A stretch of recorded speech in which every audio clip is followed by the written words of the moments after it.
Só lembrando aqui, nós temos essas 4 partes da nosso último encontro. Nós demos conta dessa parte aqui todinha, uma breve história da psicanálise. Nós terminamos no encontro passado. E hoje a gente vai tentar ver toda essa parte aqui, psicanálise, psicologia, concordâncias e discordâncias, certo? E, por sua vez, também é dividido em 4 partes. Deixa eu colocar aqui.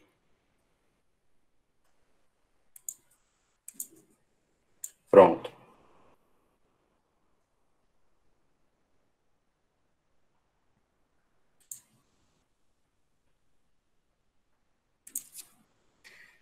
Então, essa segunda parte, psicanálise, psicologia, concordâncias e discordâncias, dividido em 4 partes.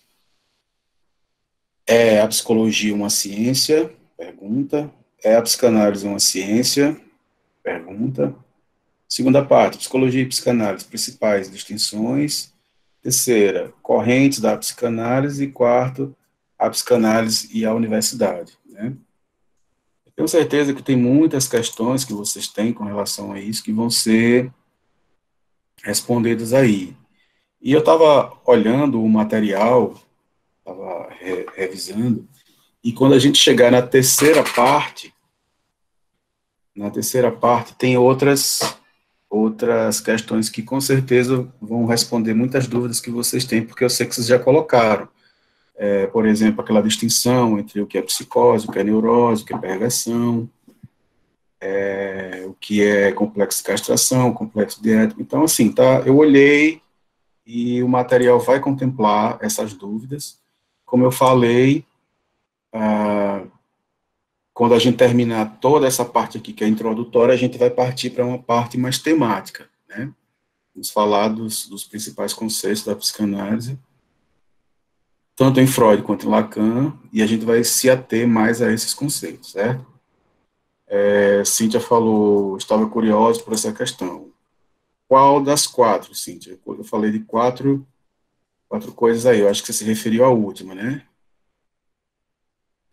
A segunda. Psicologia e psicanálise, principais distinções. Ah, tá, ó, certo. Muita gente tem dúvidas com relação a isso. Vamos lá.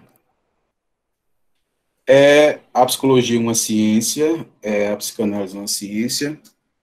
Bom, quando a gente fala de ciência, a primeira, seja lá qual for a ciência, a primeira objeção é perguntar quanto ao objeto dessa ciência, né? É localizar o objeto. Então, para responder essa pergunta, a gente tem que perguntar qual o objeto da psicologia e qual o objeto da psicanálise.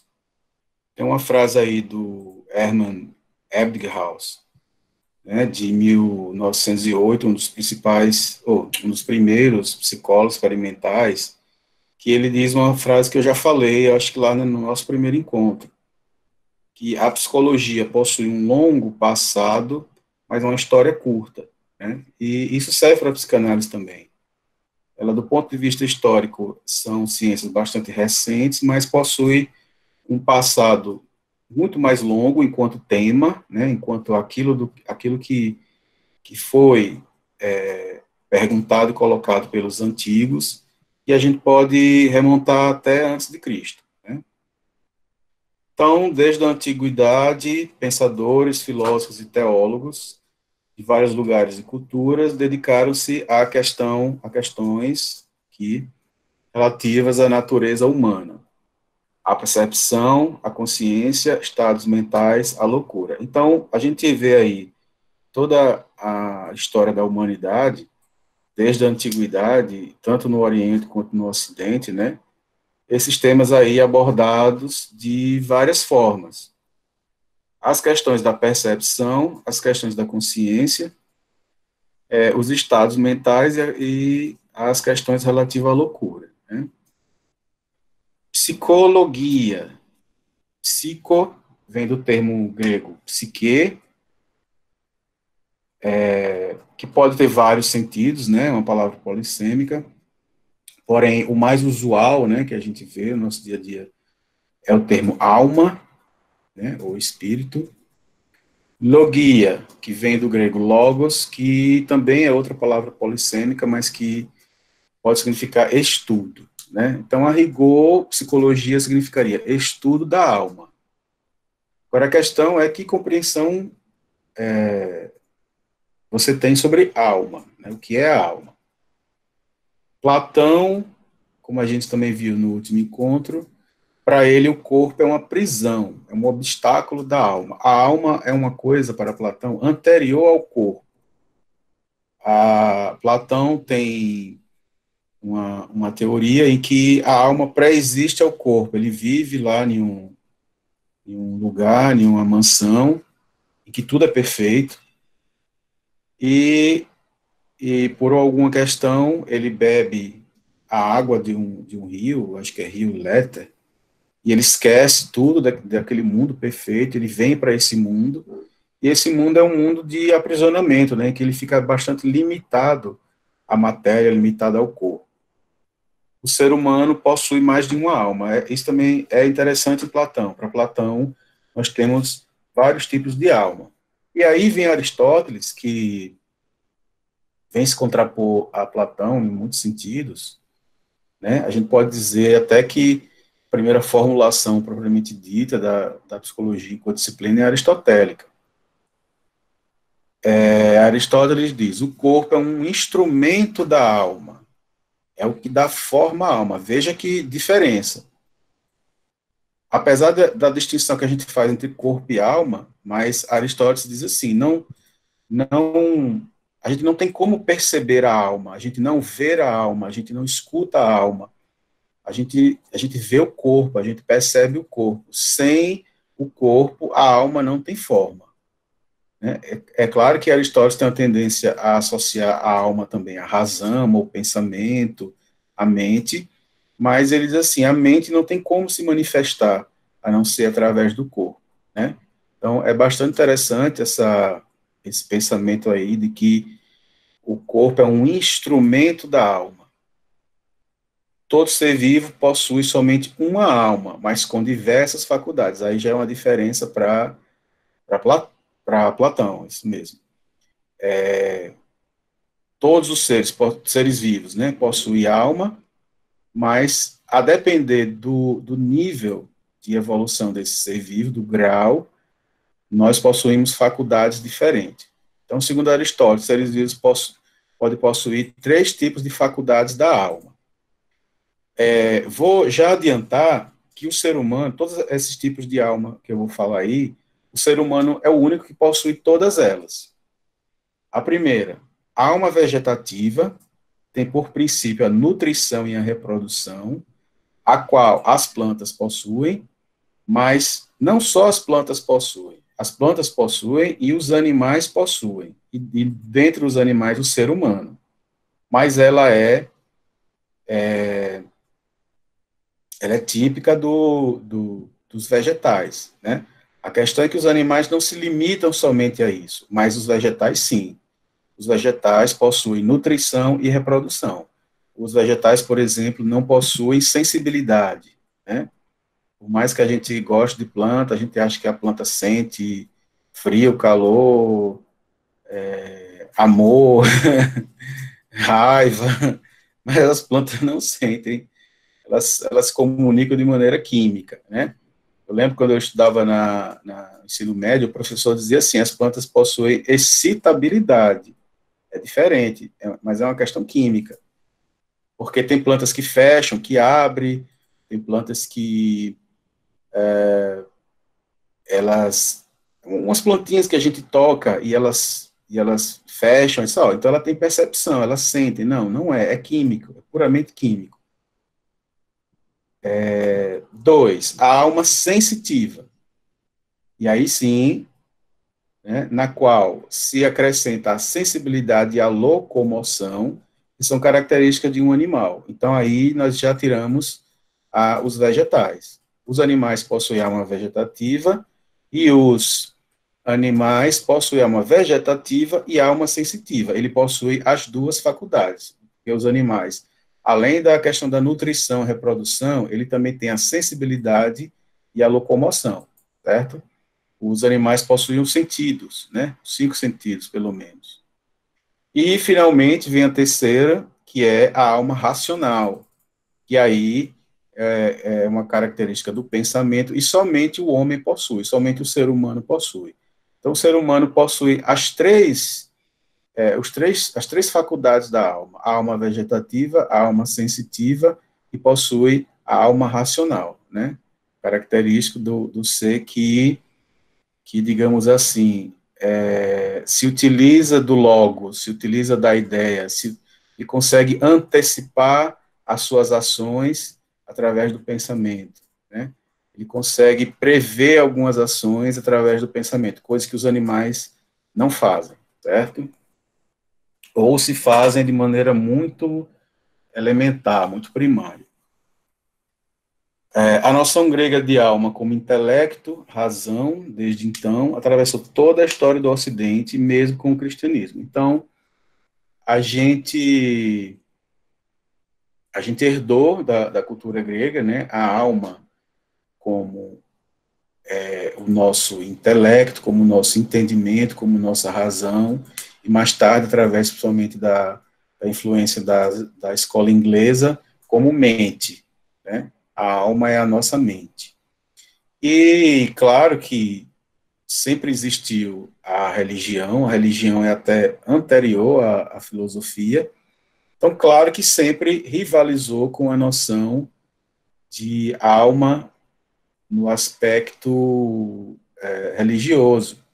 Mas em muitos momentos, essas duas noções se encontram, né? Não é uma coisa muito diferente. Só que a religião, ela acrescenta outros elementos que a filosofia não, a princípio, não se mete, não é questão filosófica propriamente dita, né? É uma questão de função. Para a filosofia, a função da alma é essa, de pensar, de raciocinar, de perceber, né, e processar alguns dados da sensibilidade. Embaixo, a psicologia enquanto ciência e disciplina acadêmica, psicologia científica e experimental, é bastante recente, como eu já falei, né? Século XIX, uma das últimas ciências que se tornou independente da filosofia. Wilhelm Wundt, filósofo alemão, primeiro laboratório psicológico, 1879, em Leipzig, na Alemanha. Seu laboratório formou a primeira geração de psicólogos. Alunos de Wundt propagaram a nova ciência e fundaram vários laboratórios similares na Europa e pelos Estados Unidos, como Eduard Titchener. William James, médico e filósofo norte-americano, outra perspectiva psicológica. Percebam que em 1879, lá com Wundt, eles tinham uma influência grande do positivismo, né? Então, a preocupação deles era transformar tudo que se disse a respeito da alma de uma forma perceptível e de uma forma manipulável em laboratório. Então, como eu estava dizendo, William James, outra perspectiva psicológica, escreveu The Principles of Psychology, em 1890. Para muitos, a obra mais significativa da literatura psicológica. Propõe uma nova abordagem mais centrada na função da mente humana. A psicologia, pessoal, é bastante rica em temas. Muitos psicólogos e muitas correntes da psicologia não se entendem propriamente, porque realmente eles falam de várias funções que a mente ou a alma possui. Então, às vezes, na verdade, é um foco que essa corrente coloca nessa função da alma, né, nessa função da mente. A psicologia, desde a sua estruturação enquanto ciência moderna, vem apresentando várias perspectivas, correntes e especificidades. Exemplos. Vejam aí. Behaviorismo, perspectiva comportamentalista. Procura explicar o comportamento pelo estudo de relações funcionais interdependentes entre eventos ambientais, estímulos e fisiológicos, respostas.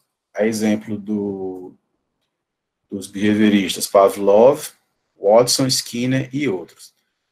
O behaviorismo nada mais é do que a ética já se propunha a explicar o comportamento. Só que a ética, né, tem uma história longa aí, desde os gregos, ela não tinha propriamente uma preocupação em compreender aliás, em apreender o comportamento humano, entender o que determina o comportamento humano. Estão mais preocupados com os princípios, né? Não estão preocupados em explicar por que somos assim. O behaviorismo vai um pouco além. Explicar por que somos assim e por que a gente não pode ser de outra maneira. Ou seja, como é que a gente pode controlar o comportamento humano. Né? Porque, no fundo, toda a ciência quer isso, controle. O behaviorismo, ele tem altos e baixos na história da psicologia. Eu mesmo já acompanhei momentos que o behaviorismo estava em alta, depois foi praticamente esquecido. Você vê isso na universidade pela quantidade de professores que tem no departamento. Depois volta, né, existe tratamento clínico a partir do behaviorismo. Geralmente, quem procura o behaviorismo quer uma resposta muito rápida. Olha, eu estou com essa mania aqui, eu quero largar essa mania para logo, para amanhã. E aí o behaviorista vai estudar um pouco o seu comportamento, né? Eles fazem um perfil, o que é que você faz no seu dia a dia, e eles procuram uma forma de desestimular aquele comportamento e talvez estimular outro até para trocar o comportamento, certo? Nada contra, mas eu acho que, do ponto de vista da psicanálise, a gente sabe que o ser humano não se resume a comportamento, né? E ainda mais sabendo que a gente tem uma coisa muito mais profunda que nos determina, que é o inconsciente. Então, o comportamento é só uma parcela muito pequena da nossa psique, né? Mas é interessante, os experimentos do behaviorismo é interessante, mas quando eu leio o behaviorismo, eles fazem testes com rato, muito com rato, né, e com macaco, e eu fico pensando, bom, será que não tem uma diferença muito grande aí entre um ser humano, que é um ser de decisão, é um ser de escolhas, com relação a um rato, que é um ser de instinto, e um macaco, o mais inteligente que ele seja no reino animal, mas também é um ser que não possui muitas escolhas. Então, eu acho que eles se propõem a isso, a estudar somente esse aspecto, então, tudo bem, mas quando eles possam dizer que toda a completude do ser humano é comportamento, ou seja, ser humano é só como ele se comporta, aí eu não concordo. Né? Depois vem a Gestalt, psicologia da forma. Estudo dos processos da percepção, Fritz Perls, né, discípulo de Freud, Marx Horkheimer, Kurt Koffka, né, esse Kurt Koffka ele se tornou mais conhecido, Kurt Lewin, Wolfgang Köhler e outros. A Gestalt é outra, assim, a Gestalt é bastante difícil de compreender, os textos da Gestalt. É uma das que tem um pé na psicologia ou na filosofia muito forte, né? Principalmente na fenomenologia de Bertrand Russell e até em Heidegger. É interessante, né? Eles não fazem a distinção assim da percepção com relação a quem percebe.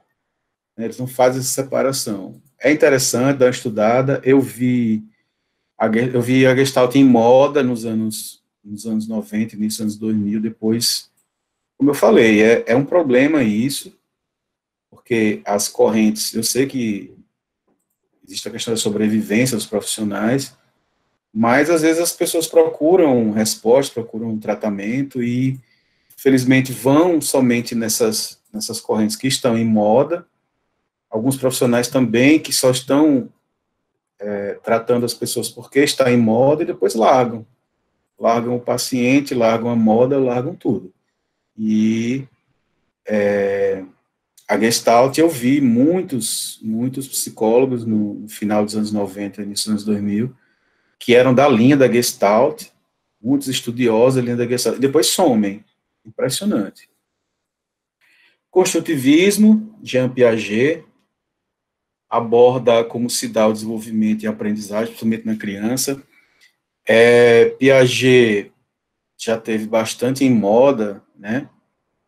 Eu não me recordo, assim, exatamente que década, amor? Amor,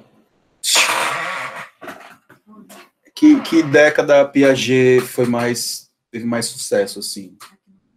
É. A partir da década de 50. Ah, é? Foi até que época, mais ou menos? Em diante, depois É, né? A gente pode falar que até hoje as escolas Sim. são meio que organizadas de acordo com o construtivismo dele. A questão da faixa etária por série, né? Tudo uma coisa muito da... Kátia chamou a atenção aqui que muitas escolas, né, principalmente de criança, ainda são organizadas no projeto construtivista. Piaget é um cara, assim, que, por mais que muitos pedagogos, que a linha dele foi mais para a educação, né, desenvolvimento e aprendizagem, por mais que muitos pedagogos considerem ultrapassados, mas, assim, não dá para pular Piaget. Você tem que estudá-lo até para compreender em que sentido ele não estava totalmente correto, né? Kátia, por exemplo, ela estuda muito Vygotsky. E no pensamento de Vygotsky, Piaget está totalmente equivocado, né? Ou então, ele fala somente de um aspecto da questão do aprendizado, e não toda como ele pensava. Kátia falou aqui também que no Brasil, o construtivismo, ele foi traduzido a partir dos anos 50 e até um dia desse estava bombando aí, né? Mas hoje em dia, as correntes mais novas da psicologia tendem a não considerar tanto Piaget, né? Mas ainda é uma presença marcante na psicologia. E aí embaixo, só para vocês terem ideia, né, de quantas correntes existem na psicologia. Neuropsicologia, psicodrama. Eu lembro também, início dos anos 2000, além da Gestalt, era o psicodrama, mas eu vi muitos consultórios de psicodrama. Todo mundo só estudava psicodrama. Um dia desse, ainda quando eu estava em Aracaju, eu me bateu uma curiosidade e eu comecei a procurar alguém que atendesse psicodrama. Já tinha diminuído drasticamente. Deixa eu ver que alguém escreveu aqui. Felipe, precisei me ausentar para resolver uma urgência aqui em casa, volta assim que possível. Tudo bem, Felipe. Tranquilo, a gente está aqui. Qualquer coisa você assiste depois, certo? Psicologia cognitiva, psicologia de desenvolvimento, psicologia educacional escolar. Esses três aí, geralmente, é uma coisa só, né? Apesar das especificidades, mas geralmente se estuda como um pacote só. Cognitivismo, desenvolvimento e a parte educacional escolar, né? Um não está separado do outro. Psicologia analítica, né, de Jung, psicologia social, essa é que está em ascensão, essa aí realmente começou no Brasil mais a ser desenvolvida dos anos 2000 em diante, e é o que tem mais futuro, né? Psicologia médica, psicologia jurídica, psicologia hospitalar, psicologia institucional, né, do trabalho, psicologia militar, psicologia da religião, psicologia dos esportes, psicologia da arte e muitas outras mesmo, né? Então, você vê que é uma área que tem bastante aplicação, né? Bastante aplicabilidade em diferentes áreas aí do saber e das práticas humanas. E agora eu também me lembrei de uma coisa, quando eu li psicologia militar. No Brasil, a psicologia foi introduzida através dos militares. Aliás, muita coisa no Brasil foi introduzida pelos militares. Eles que tinham mais não sei se possui mais essa preocupação com uma formação rigorosa, acadêmica, em conformidade com as melhores instituições da Europa, dos Estados Unidos, né? Não sei como isso ficou depois, principalmente depois da ditadura, mas eles tinham essa preocupação, né, de estarem atualizados com as coisas. Então, a psicologia entrou no Brasil pela via dos militares. Tudo bem até aí, pessoal? Querem fazer alguma pergunta sobre a psicologia ainda?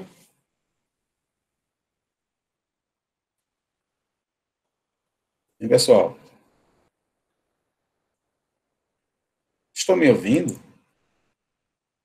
Não, por mim tá bom, Fred. Tá, ok.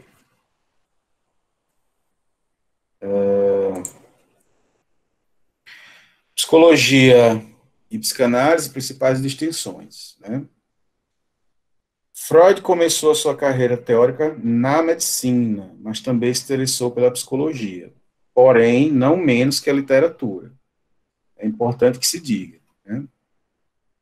A princípio, Freud achava que sua nova ciência, né, a psicanálise, tratava-se de uma psicologia profunda. Ele deu o nome de metapsicologia, né? Em alguns momentos, em algumas obras, eles que tinham um projeto de uma metapsicologia, de uma psicologia muito mais profunda, além do que a psicologia que já existia estava abordando, que eram os aspectos mais visíveis, mais comportamentais, né? Logo percebeu que o objeto de interesse de ambas eram completamente distintos, né? Agora vamos ver por quê. A psicologia é, a rigor, uma ciência. A psicanálise surgiu no campo do discurso da ciência. Sem ele não teria como ter existido. Isso quem diz é Lacan. Lacan disse que a psicanálise não é uma ciência propriamente dita, porque ela não tem um objeto. Por dizer assim, o objeto da psicanálise é o inconsciente. Mas até a abordagem do inconsciente é complicada. Então, não dá para dizer que ele é propriamente um objeto. Só que Lacan disse que sem esse discurso preparado, né, principalmente no Ocidente, sem essa forma de pensar científica, sem esse discurso racional, a psicanálise nunca teria existido.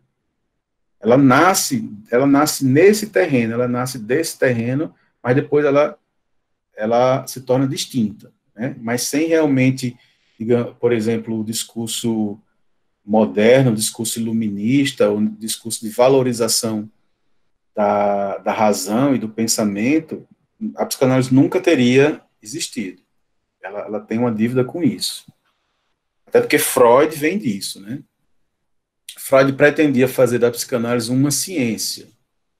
Preconizou uma ciência do inconsciente, uma ciência dos sonhos. Realmente, como eu falei, Freud, no início, ele tinha essa pretensão de fazer uma grande descoberta, né? Freud sempre teve essa preocupação, que inclusive foi passado através dos pais dele, de fazer uma grande descoberta para a humanidade. Então, quando ele encontrou o inconsciente, digamos assim, ele achou que estava fundando a ciência do inconsciente, a ciência que ia estudar o inconsciente. Quando ele lança o livro Interpretação dos Sonhos, ele também achou que ia fundar as ciências dos sonhos de maneira séria, né? mas logo ele também, aos poucos, ele vai percebendo que é outra coisa, que a psicanálise é outro terreno. Porém, a psicanálise não é propriamente uma ciência. Por que a psicanálise não é uma ciência? Por que não tem como? Por que ela não é objeto? O inconsciente não pode ser capturado, medido, verificado e observado pelo método experimental clássico. Está aí a resposta. Se vocês me perguntarem, professor, e a consciência, ela tem como ser capturada, medida, verificada e observada pelo método experimental clássico? De certa forma, sim. Existem vários experimentos da psicologia. A gente pode, os próprios experimentos do behaviorismo mostram que ali há uma consciência, uma percepção funcionando, mas o inconsciente, enquanto aquilo que escapa, enquanto aquilo que foge totalmente ao nosso controle, não tem como ser capturado, né? Então, do mesmo jeito que o inconsciente, e claro que a psicanálise não se restringe somente ao inconsciente, a psicanálise não é só o estudo do inconsciente. Do mesmo jeito que o conceito não pode ser capturado, medido, verificado, observado, existem outras questões do ser humano que também dificilmente vai ser observado, medido, capturado e etc. Por exemplo, o desejo, por exemplo, a libido, por exemplo, a transferência e outros conceitos da psicanálise. Ao inconsciente, talvez todos esses aí que eu acabei de citar, cabe a interpretação. Então, o inconsciente pode ser interpretado, ele não pode ser capturado. O desejo, ele pode ser interpretado, mas não tem como ser apreendido ou anulado, só se anula com a morte. A libido, ela pode ser percebida de alguma forma, né, que ali está acontecendo uma relação libidinal, mas ela não pode, por exemplo, ser medida. Freud tem uma passagem que os norte-americanos, né, do século, somente do século XIX, início do século XX, estavam com essa tendência bastante forte, né, do positivismo, do experimentalismo, e teve um pesquisador da psicologia norte-americana que escreveu uma carta para Freud, dizendo que estava desenvolvendo um método que, eu li isso no livro de Rudnesco, que estava desenvolvendo um método que pretendia medir a libido e que ia colocar a unidade de medida da libido como Freud. Então, ele ia inventar um método, não sei se pelo sangue, não sei como ia ser isso, ou então com pergunta e resposta, e ele ia medir a libido da pessoa. Então, a pessoa tinha 5 Freuds, 7 Freud, 0 Freud, 2 Freuds, era o nível de libido. Aí Freud respondeu, né, Freud tinha pavor dessas coisas, ele fez de tudo para afastar a psicanálise desse tipo de compreensão, e aí ele agradeceu, né, muito educado, Freud, agradeceu ao psicólogo, ao cientista, né, que ele tenha lido a obra dele e tal, mas que ele queria morrer sem ter a libido dele medida. O cara deve ter ficado muito frustrado e vejo que isso não deu em nada, e até hoje a libido das pessoas não são medidas dessa forma, né, só são interpretadas. Continuando aí. Tanto a psicologia quanto a psicanálise são abordagens do sujeito. Isso elas têm em comum. São abordagens sobre o sujeito. O que elas diferem? O que é sujeito para a psicologia e o que é sujeito para a psicanálise? Ou seja, mas que sujeito? O sujeito da psicanálise é distinto do sujeito da psicologia. O sujeito da psicologia é o sujeito da consciência, é o sujeito da percepção, é o sujeito da sensibilidade, é o sujeito que tem muitos aspectos observáveis. O sujeito da psicanálise é o sujeito do inconsciente e do desejo. Você só compreende o que é a psicanálise através do que é o seu sujeito quando você compreende minimamente o que é o inconsciente e o que é o desejo. Então, é essa grande distinção entre a psicologia e a psicanálise.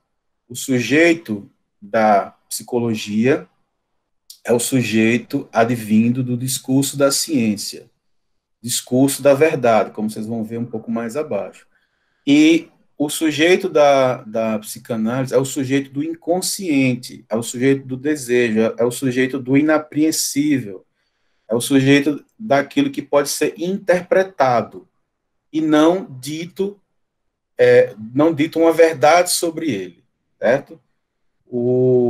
Existe uma inversão aí na psicanálise que o sujeito da ciência, né, no caso aí da psicologia, é o sujeito da verdade, é o sujeito que busca a verdade, é um sujeito que busca dizer a verdade.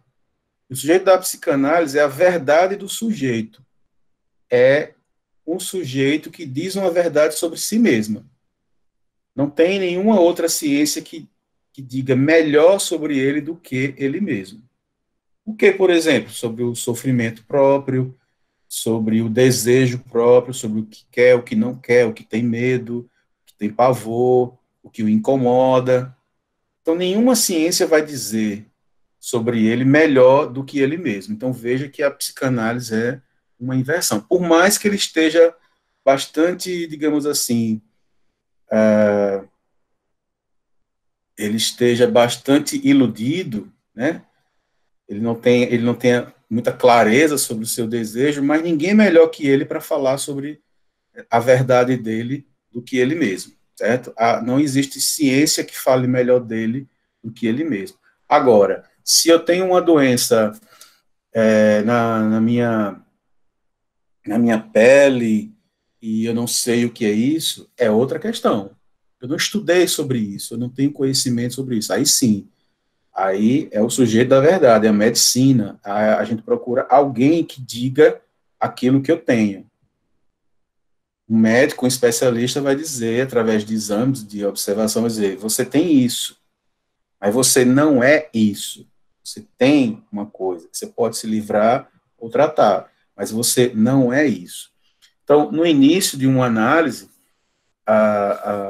os pacientes vêm muito, né, com essa ilusão de que o psicanalista vai dizer o que ele tem, né, por causa desse discurso da ciência, discurso da medicina, vai dizer o que ele é, quem ele é, o que ele precisa fazer. E aí é exatamente nesse ponto que o psicanalista se aproveita no bom sentido, e faz a inversão para ele ir percebendo que quem, na verdade, tem que ter esse saber construído, não é prévio, ele não sabe ainda, ele vai construir esse saber, que quem vai construir é ele mesmo, né? Lacan chama isso de sujeito suposto saber. O paciente chega achando que ele vai consultar alguém que sabe mais sobre ele do que ele mesmo. E é uma ilusão. Então, com o tempo, ele vai percebendo, e é isso que faz a transferência, e faz com que exista esse fenômeno da transferência, né, no consultório, e é através dessa transferência que o sujeito começa a compreender mais sobre si mesmo, né, até o dia que ele finalmente já sabe o suficiente e rompe. O estudo da psicologia abrange fatores biológicos, intra-humanos, personalidade, né, e socioculturais da natureza humana. A psicologia, como eu acabei de falar, tem por base o sujeito da verdade, da ciência, sujeito da razão, da lógica e do conhecimento, que é puramente sujeito cartesiano, né? É aquele sujeito que na Idade Moderna, Descartes faz a separação entre sujeito e objeto, e esse é um sujeito que sempre quer conhecer um objeto, mesmo que esse objeto seja outra pessoa, seja outro sujeito. Mas existe uma separação, o objeto é visto à distância. E o objeto aqui pode ser qualquer coisa que o homem queira ou precise conhecer. Eu diria que Freud, né, e a gente não pode considerar que esse sujeito tem um olhar sobre um objeto. A ciência é um olhar de um sujeito sobre um objeto. Eu diria que Freud faz com que esse olhar do sujeito se volte para dentro dele mesmo. É um sujeito que se vê, não um sujeito que olha um semelhante igual ou parecido a ele. É um sujeito que se vê, é um sujeito literalmente no espelho, certo? Alguém escreveu alguma coisa aqui. Moisés, o conhecimento é uma relação entre o sujeito e um objeto, né? Isso, exatamente. O conhecimento, ele é ciência, né? Ele tem uma finalidade, ele tem uma meta, ele tem como dizem em filosofia, ele tem um telos, né? Ele tem uma meta a atingir, que é descobrir, que é ter o maior número de informações possíveis sobre esse objeto, ou seja, apreender o objeto, dizer o máximo possível sobre esse objeto. Então, é uma ilusão achar, por exemplo, que uma pessoa vai a um consultório de psicanálise e essa pessoa vai ser objeto de conhecimento do psicanalista. Pode ser de um psicólogo, mas de um psicanalista não. Né? Pode ser que o psicólogo, outra pessoa, não tem essa relação com o paciente, mas a ciência a que ele está a serviço, sim, é para isso que ela serve. É ter um discurso sobre a verdade, sobre aquele objeto, que por acaso é uma pessoa. Mas a psicanálise não. Ela está fora dessa relação aí, né, moderna de sujeito e objeto. O psicanalista não vê uma pessoa como objeto. Vê como sujeito. É um sujeito, entre aspas, né, porque é difícil explicar isso agora, que faz com que um sujeito fale. O psicanalista, no fundo, quer que o sujeito fale, diga. Quanto mais ele diz, mais ele se descobre em sua verdade, e não uma verdade prévia que o psicanalista já tem sobre ele. Por isso que a gente ficar falando aqui sobre estruturas, é importante a gente compreender as estruturas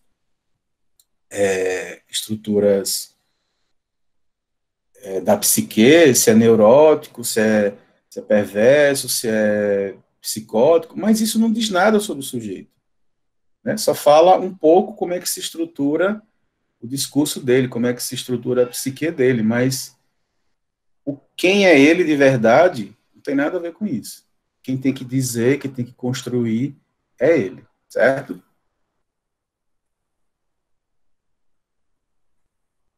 Vamos voltar aqui.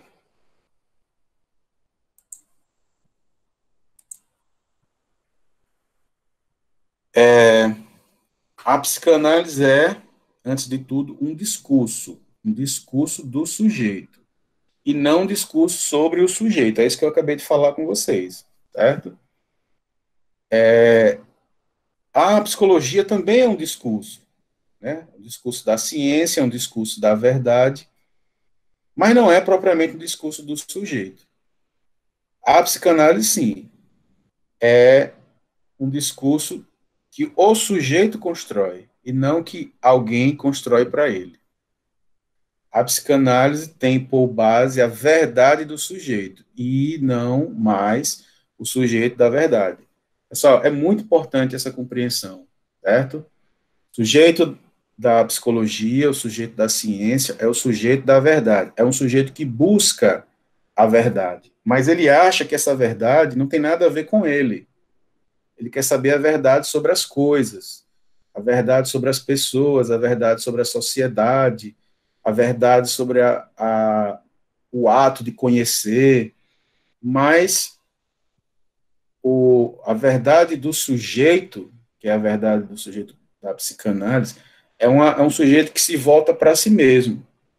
Então, isso é muito interessante, porque, por exemplo, se alguém me perguntasse, professor, tem, tem algum problema, por exemplo, se um paciente mente muito no consultório? Nenhum.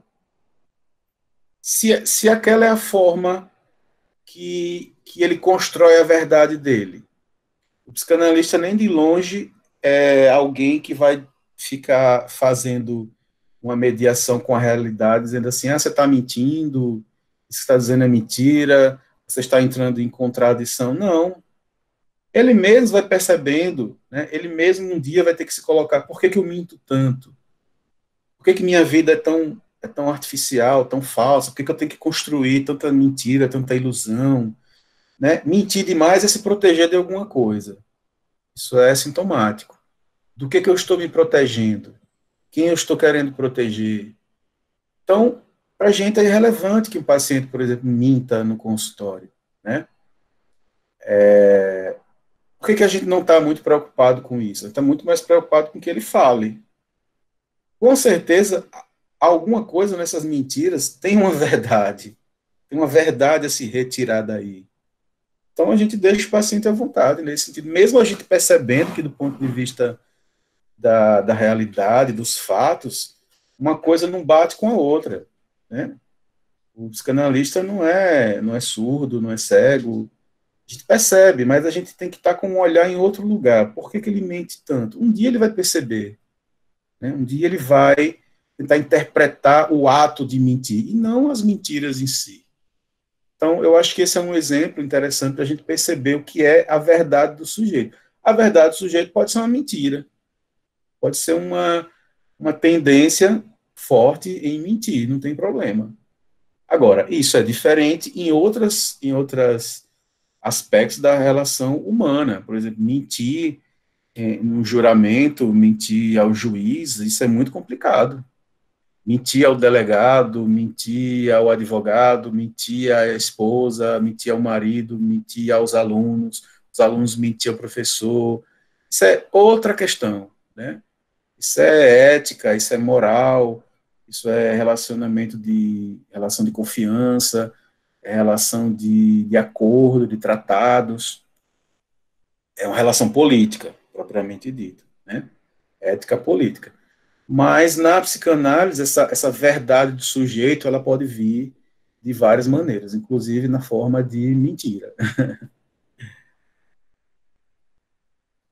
A psicanálise não é um discurso sobre o social, isso é muito importante, né?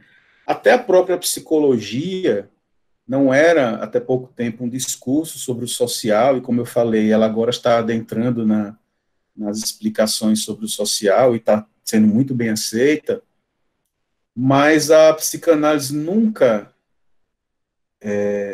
se pretendeu explicar a sociedade, explicar a política, explicar a educação, explicar a ética. Não é a área da psicanálise.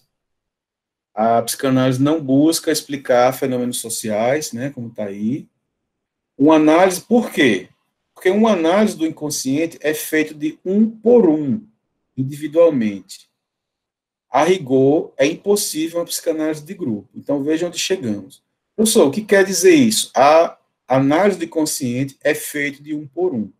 Ora, duas pessoas não têm o mesmo inconsciente. Se a psicanálise é uma análise do inconsciente, né, através da fala, a gente tem que considerar que não existem duas pessoas iguais, porque não existem dois inconscientes iguais. As pessoas, do ponto de vista da psicologia, a gente poderia dizer que as pessoas não percebem as coisas da mesma maneira. Até certo nível, sim. Mas como ela interpreta aquilo que ela percebe é totalmente diferente.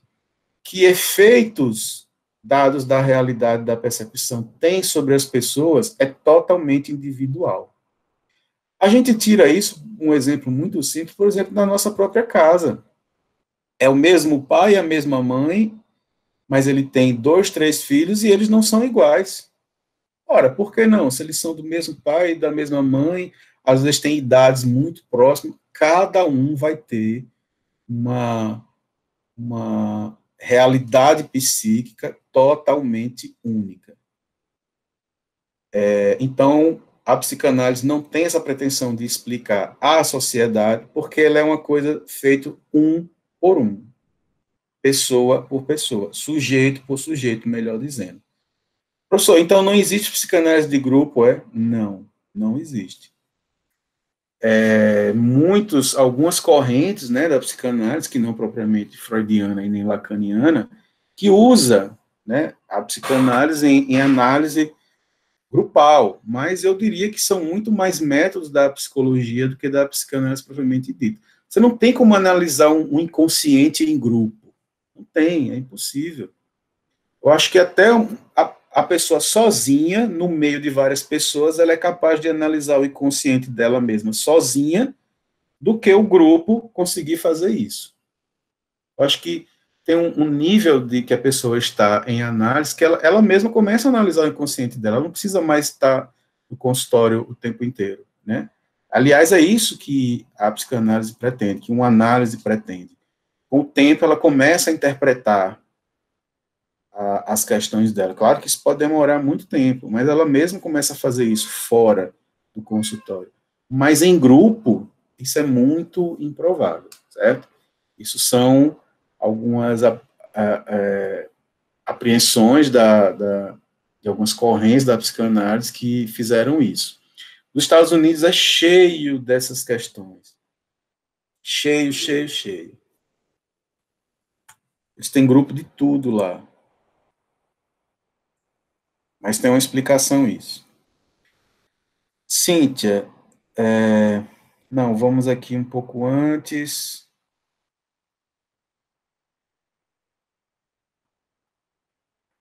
Moisés, Cíntia, pode ser a realidade dele também. Tem gente que acredita na própria mentira. Sim, além disso, né, Cíntia?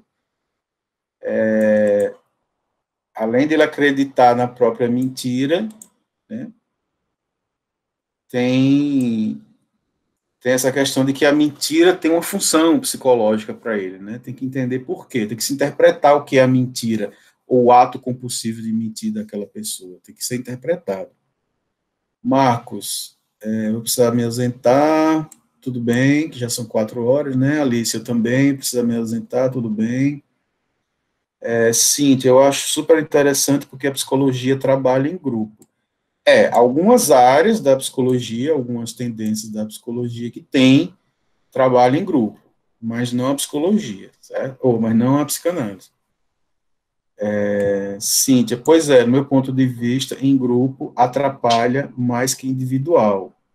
É opinião. Bom, eu vou responder dizendo onde eu tinha parado, que eu sei porque que nos Estados Unidos faz sucesso essa questão dos trabalhos em grupo, dos trabalhos psicológicos em grupo. Por quê? O que é forte nos Estados Unidos? A ideia de grupo, a ideia de sociedade. Eu acho que lá, até muito mais que aqui, eles têm uma noção de que a sociedade é tudo. É meio contraditório, a sociedade é tudo, o indivíduo é nada ou quase nada. Apesar de que eles querem o tempo todo se destacar enquanto indivíduo. Eles têm essa contradição. Por um lado, é uma sociedade que valoriza o individualismo, né, o sucesso individual, mas, por outro, eles também sabem que o aspecto grupal, o aspecto social, ele pode ser uma solução. Então, eles pensam que se você tem um problema, é a sociedade que tem que tratar desse problema. Você trata dele de maneira social. Se é uma doença da sociedade, é a sociedade quem tem que cuidar. Então, eles valorizam o grupo por isso, né? Por exemplo, se eu tenho um problema, uma mania, e eu não estou conseguindo me encaixar no trabalho, não estou conseguindo me encaixar no grupo da igreja, não estou conseguindo me encaixar na minha vizinhança, então sou eu que estou com um problema. Eu estou com um problema de adaptação. Então eu tenho que entrar em um grupo, entender como é isso, eu perceber que não é só eu, tem várias pessoas que sofrem da mesma coisa, e eu tentar, de alguma maneira, o máximo possível, me identificar com elas, passar a me identificar com elas, porque já que elas têm o mesmo problema, e eu ser aceito por essa sociedade, eu me sentir bem novamente. Né? É como se fosse um rehab social, não é necessariamente uma questão de droga, de álcool, mas é um rehab social. Eu tenho que arrumar uma forma de me curar pela sociedade. Não faço juízo de valor sobre isso, não sei se serve, se não serve. Agora, não é psicanálise. É a única coisa que eu posso dizer. E outra coisa que eu posso dizer é que quando uma pessoa está muito bem consigo mesma, individualmente, o peso da sociedade é menor. Né? A gente passa por várias situações que não acomete somente ao indivíduo, não somente a mim mesmo, não somente a uma pessoa individual, né? Acomete todo mundo ao mesmo tempo, por exemplo, um problema político, um problema como esse de pandemia, mas se você está bem com você mesmo, né, está de bem com suas questões, tenho certeza que você passa, suporta de maneira mais tranquila do que as outras pessoas. Isso aí eu garanto. Tudo bem?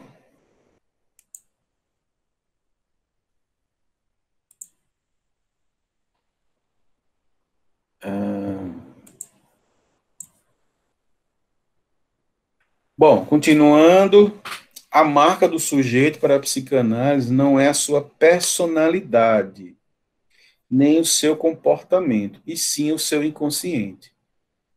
A marca, a psicanálise é a ciência do inconsciente. É aquilo que aborda o sujeito do ponto de vista do seu inconsciente. Então, não importa a personalidade, o conceito de personalidade, o conceito de comportamento, ele é uma coisa mais da psicologia, ele é valorizadíssimo pela psicologia. Você é o que é a sua personalidade, você é aquilo como você se comporta, mas a psicanálise, a rigor, não está muito preocupado com isso, certo?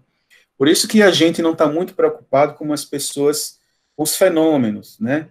A pessoa faz isso, gosta daquilo, não interessa muito a psicanálise, interessa o que ela diz, né? Interessa o discurso. Continuando, se cada inconsciente é único, logo cada sujeito é único. Então, o que dá essa marca subjetiva, né, do sujeito, essa unicidade do sujeito, é o inconsciente. Né? Heidegger tem um termo para isso, mas não é do ponto de vista da consciência, é outra coisa. Estou querendo me lembrar agora. Autenticidade. Né? Qual é a marca da autenticidade? O que é que se torna um sujeito autêntico? É o seu inconsciente. Quem te dá essa autenticidade é o seu inconsciente para a psicanálise. Né? Continuando, a psicologia tem por base a consciência. Né? Lembre-se que ainda estamos nessa diferenciação do que é psicologia e do que é psicanálise. A psicologia tem por base a consciência e é voltada para o eu. A psicanálise tem por base o inconsciente, né, e não a consciência, e a psicanálise não descarta de forma alguma o eu. Só não foca-se somente nele, pois o eu, como vimos, é apenas uma das faces, né, uma das instâncias do sujeito. É o aspecto imaginário do sujeito. Ainda existe o simbólico e o real. Então, aí, misturando um pouco Freud com Lacan, já a psicanálise não descarta o seu eu, mas ele não limita o sujeito somente ao seu eu. Eu sei que é complicado isso, o seu eu. Né? A sua parte, a parte da psique que somente compete ao eu. A gente viu que existe uma coisa, do ponto de vista topológico, abaixo e acima dele. Existe o id, que é o isso, e existe o supra-eu, né, que é o que era chamado de superego. Então, você, na verdade, é muito mais que isso.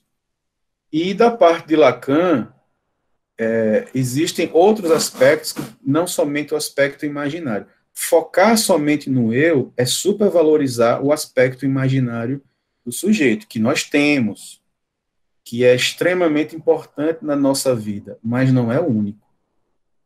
Posso dar exemplo já já disso que eu estou falando. Existem outros dois aspectos que se relacionam com o aspecto imaginário, que são de extrema importância também para a nossa vida, né? Principalmente não, nos três elas são presentes, mas no neurótico ela tem um relacionamento mais intrínseco, que é o simbólico e o real, certo? Eu disse que ia dar um exemplo do aspecto imaginário. Vamos lá. Eu vou dar esse exemplo, eu não estou criticando nenhuma corrente da psicologia, nem nenhum profissional que tem alguma coisa parecida, mas só para vocês terem uma ideia. Vamos dizer que você chega a um consultório de psicologia com bastante, não sei de que corrente, não importa, mas com uma certa tristeza e com uma estima muito baixa. O que é uma estima baixa? A estima baixa, né, a baixa estima, ela pode ser um aspecto momentâneo e ela pode ser uma característica realmente da sua personalidade ou da sua estrutura, né? Pode ser uma coisa desse sujeito, ou seja, ele sempre vai ter uma estima baixa. Mas seja lá qual for a explicação, a autoestima ou a baixa estima está ligada ao eu. É como o eu se vê. Por isso que ele é um aspecto imaginário. É um fenômeno de espelho. É como o eu se vê. Ele pode ser de um tamanho normal, mas ele se vê grande ou ele se vê pequeno, né? É quase que uma distopia com relação a aquilo que é a verdade da imagem. E aí, um profissional pode simplesmente, né, através de outros aspectos imaginários, valorizar a pessoa, dizer, não, você não é assim, você é melhor, você é mais, você pode, e isso repetidamente, né, começa a gerar uma certa, vamos dizer assim, inflação do eu, ele começa a se inflar. E aí, no aspecto comportamental, ele realmente tem uma mudança. Ele realmente começa a se ver melhor, ele começa a melhorar a estima dele e tal. E aí ele, poxa, tá bom, fiquei curado. E aí, em geral, ele abandona o tratamento, né, e fica parecendo que a única coisa que ele precisava era ouvir quanto ele não é tão feio, quanto ele não é tão ignorante, quanto ele não é tão isso, ou menos aquilo, ou mais aquilo, né? Então, como se a cura fosse dizer alguma coisa para o eu para que ele se sinta melhor. E isso é um aspecto puramente imaginário. Porque não alterou nada no eu, ele só passou a se ver de uma maneira um pouco diferente e que a gente sabe que é extremamente curto o tempo. Daqui a pouco ele volta. Se for realmente só um problema momentâneo que o deixou com a estima baixa, pode ser que ele realmente volte ao normal. Mas se for uma coisa mais estrutural, uma coisa que requer uma análise muito mais profunda daquele ser, ele não só depois volta a mesma baixa estima que ele estava, ou como ele pode se sentir pior. Por isso que a psicanálise ela não trabalha puramente com essa via da imagem, somente com essa via do eu. Porque se fosse assim, era muito fácil. Uma pessoa que está se sentindo feia é só dizer que ela está bonita. Ou então você dá sugestões de moda para isso, ó, você não é feio, você só se veste mal. Você só não está usando as roupas direito. Aí a pessoa vai dizer, ah, mas eu não tenho direito. Bom, então seu problema é dinheiro. Então arrume dinheiro que você vai se vestir melhor e logo você vai ficar melhor. E a gente sabe que não é isso. Não é somente isso. Então ela tem que dizer, aí é que vem o aspecto simbólico. Por isso que o sujeito, por isso que a psicanálise ela está preocupada muito mais com esse entrelaçamento desses aspectos do imaginário com o simbólico, para que a pessoa fale sobre ela, e não ela fique só nessa percepção, né, espectral, né, de espelho, e aí sim alguma coisa começa realmente a mudar, digamos assim. Deixa eu ver o que alguém escreveu aqui. Cíntia riu, mas eu não sei porquê. Acho que quando eu estava falando da questão de que a cura, né, poderia, se você for somente considerar esse aspecto imaginário, a cura poderia ser somente dar conselhos. É exatamente o que você acabou de dizer aí, seria o papel do amigo. Mas o papel do amigo é esse mesmo. O papel do amigo, enquanto amigo, de verdade, é nos deixar bem. O amigo que só fala a verdade na nossa cara vai virar inimigo mas logo, logo, né? Ainda mais se você for uma pessoa problemática e o amigo sempre apontar para os seus defeitos, você vai perder a amizade. A função do amigo é essa mesmo, é botar a gente para cima, é nos ajudar, é porque o amigo quer o nosso bem. A psicanálise não é uma ética nesse sentido da bondade. O psicanalista não quer o bem do paciente. O psicanalista quer que o paciente encontre o seu bem. Ele fique bem consigo mesmo a partir de si mesmo, mas o amigo não. Moisés escreveu aqui, Guilherme não ajudou Werther, né, de Goethe. Pois tem que ver qual era a função de Guilherme ali naquela escrita de Goethe. Lembrando que Freud leu muito Goethe. Aliás, Freud tem muitas passagens na obra dele que ele cita Goethe o tempo todo. Né, o romantismo compreendeu mais o ser humano do que toda a psicologia do século XIX e XX, não tenha sombra de dúvida. Então, é isso, a função do amigo, o amigo tem vários aspectos na relação com o outro, né? O amigo tem um aspecto simbólico, o amigo tem um aspecto imaginário, tem um aspecto real, mas o que a gente espera de um amigo mesmo é que em alguma medida, ele nos diga certas verdades que outras pessoas que não são amigos não diriam, por conveniência, mas também tem um aspecto que o amigo tem que nos deixar bem também. Né? Tem que dizer, tem que nos colocar para cima, né? Quando a gente está precisando, quando a gente não quer analisar nada, a gente só quer ficar bem, então o amigo serve para isso. Mas a análise não é isso. A análise é outra coisa. E Cíntia colocou bem essa observação, o papel do amigo, que é importante que, por mais que o psicólogo faça essa distinção, né, por mais que ele deixe claro que ali é uma relação de contrato, mas muitos pacientes podem entender aquilo como uma relação de amizade, né?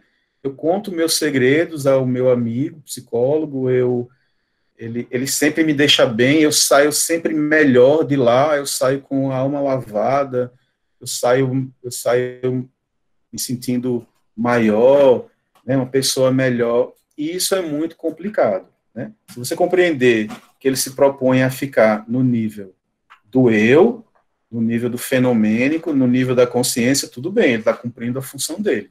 Mas na psicanálise não é assim. Tem vezes que você entra no consultório de psicanálise e sai pior do que entrou naquele dia. E às vezes é assim durante anos. Até uma hora que a coisa se liga, o simbólico começa a funcionar de outra forma. E esse aspecto imaginário começa a ser um pouco diluído, um pouco dissipado. Né? Perde mais a importância. Tem um termo que a gente usa bastante chamado garantias imaginárias. Essas garantias imaginárias têm muito a ver com os ideais do eu, né? O que eu preciso para ser feliz? Eu preciso disso, de um carro, de uma casa, de um casamento, disso, de uma mulher assim, de um homem assado, de uma roupa assim, viajar assim, são esses ideais. Né? E todos eles são imaginários. A gente sabe que, no fundo, no fundo, nada disso são os objetos do desejo da pessoa, né? Mas demora muito a pessoa entender. Tudo isso é bom, tudo isso são objetos do prazer, são objetos que nos deixam bem, né? Que corresponde ao polo da libido, do prazer. Mas não é isso que me torna quem eu sou. Não é meu carro que me torna quem eu sou, não é o meu diploma, não é os objetos que eu possuo, não é a roupa que eu possuo, não é o que eu mostro, né? Demora para a gente compreender isso, certo? Se desapegar um pouco dessas coisas. Mas é bom ter, isso não deve ser essencial, mas é bom ter coisa, é bom ter dinheiro, é bom ter viajar. Tudo isso é bom. Mas a gente tem que entender que são garantias imaginárias, né? Continuando aqui, eu estou me policiando, né? Já são 4h22, temos mais ou menos de 10 a 15 minutos. Beleza, pessoal? Até aí. Bom, a psicologia baseia-se na afirmação do eu. Deixa eu ver, alguém escreveu aqui. Certo. Vamos lá. A psicologia baseia-se na afirmação do eu. A psicanálise, ao menos a lacaniana, baseia-se no sujeito da falta, desculpe. Sujeito da falta. Seu traço distinto, do limite e do tropeço. Então, veja que não é que a psicanálise se constitui como uma negação do eu. Muito pelo contrário. Ela também afirma o sujeito, mas ela afirma que sujeito? Ela afirma o sujeito naquilo em que ele não tem. Ela afirma o sujeito na sua falta, no seu traço de distinção, né? no seu limite. A psicologia ela baseia-se na afirmação e na reafirmação do eu. Eu o tempo todo, eu posso. Vocês podem ver que até quem tem um mínimo de compreensão, né, mínimo de experiência na vida, sabe que essa cultura atual do coach é uma refilmagem aí de coisas que a gente já viu no passado, como eram chamadas das tais autoajuda. Eles só estão jogando agora mais no aspecto profissional, né? Como você conseguir não sei o quê. As autoajudas, antes, ela era muito no sentido de fazer você se sentir bem, de alguma forma. E se sentindo bem, você consegue o resto. Mas é só uma adaptação de época. E todos eles têm como o foco o quê? Você. Entenda que você pode, entenda que você é poderoso, entenda que o seu pensamento, quanto mais você reafirma eu o tempo inteiro, eu posso, eu consigo, eu sou maravilhoso, eu sou não sei o quê, e o resto vem.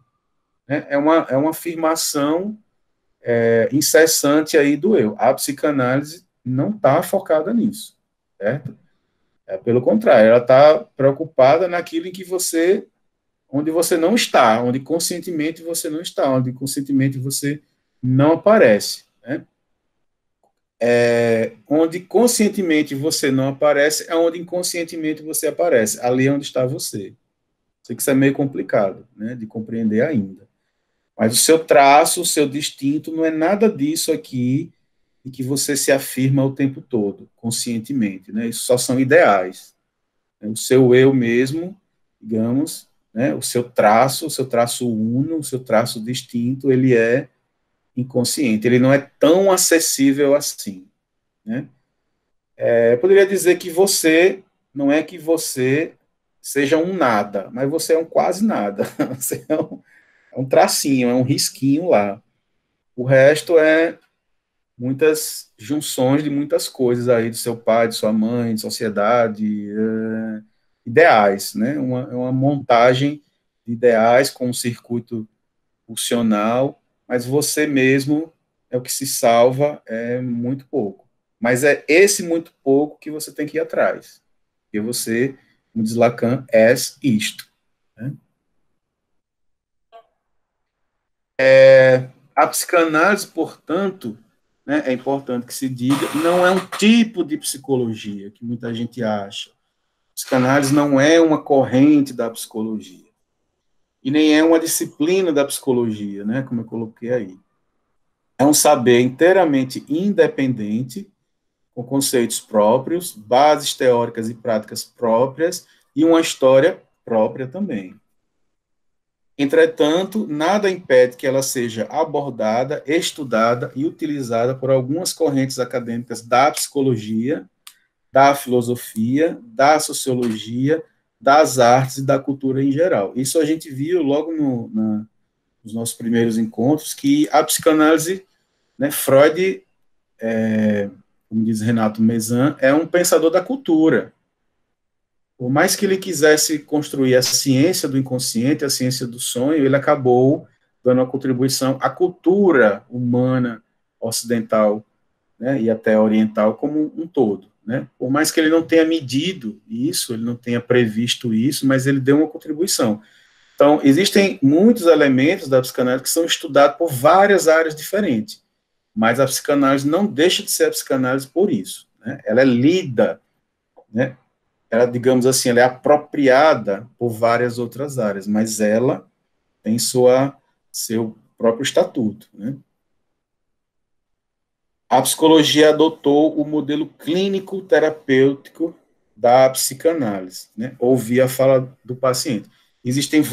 A psicologia tem vários modelos clínicos, né, que ela adota, mas esse modelo, digamos assim, esse setting, como a gente chama, de um paciente e o, o psicólogo, né, em uma sala com um sentado, outro no divã, ou numa cadeira, ou então deitado, mas esse setting, essa montagem de um setting é realmente uma coisa herdada da psicanálise, né? E principalmente essa coisa do ouvir, é necessário ouvir o paciente, é necessário que ele diga, que ele fale alguma coisa, também é uma apropriação da psicanálise, né? A psicologia puxou isso um pouco da psicanálise. Pouco não, muito. Continuando, a psicanálise tem uma abordagem clínica, né? Puramente clínica. A psicanálise não tem nenhuma pretensão, por exemplo, de laboratório, de se trabalhar em laboratório. Contudo, a noção de cura em psicanálise é distinta da noção do senso comum, da medicina e mesmo da psicologia. Isso é um aspecto muito importante. Por quê? Porque a gente já viu que a gente pode se curar de tudo menos do inconsciente. Você pode se curar de tudo menos de você mesmo. Né? Então, o senso comum tem uma noção, né, mais ou menos parecida do que é cura. Curar-se seria se livrar de alguma coisa. A medicina trabalha com vários níveis de cura, né? Ela sabe que um tratamento pode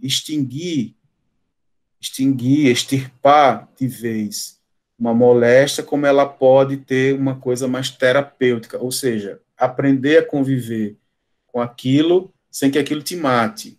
Então, a medicina aceita isso, né? Que tem coisas ainda que se arranca de vez, né? Tem coisas que se cura bem aos pouquinhos, e tem coisas que você vai ter que somente controlar a dor, simplesmente controlar o incômodo, mas não tirar de você mais. E a psicologia também tem várias compreensões sobre a cura, né?